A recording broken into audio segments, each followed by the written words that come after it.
So as, you think of these great, sort of, epic American filmmakers, and for me, he's the greatest American filmmaker because he's such an innovator of the, human heart. And for him and Pynchon,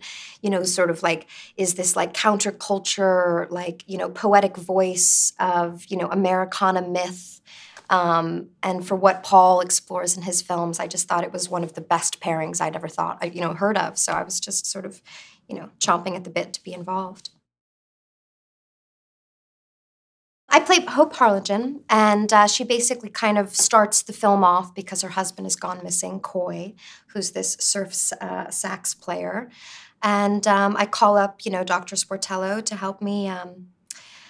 find where my missing or maybe dead husband is. And I think that's when any, recently, or any widowed woman would want to sort of bring in a private detective at that point to sort of see, where her husband is, to get some closure, which he does offer, actually, in a sort of really, really beautiful roundabout way, I've always been so fascinated about that, the counterculture that was sort of uprising out of that sort of mythical time of the 60s, which we all hear so much about. And I think that this film explores a time that no one really talks about, when people were trying to be a little bit more interested in, the truth, but there was still this sort of strange, gloss on things. There's a lot of intellect there, and so I feel like for me what was the most fascinating about watching Joaquin take on this role is that he's so smart,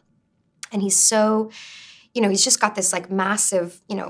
gentle heart, but this massive intellect, and sort of to see him dive into this role of Doc Sportello, which is all haze and mist and paranoia and missed connections and slammed doors and clumsy footsteps, it was kind of thrilling to watch, because you can kind of see him, making all these right and left-hand turns in the middle of nowhere. And as an actor, to be in a scene with him, it was just so nice to just dig in, and just go wherever he went,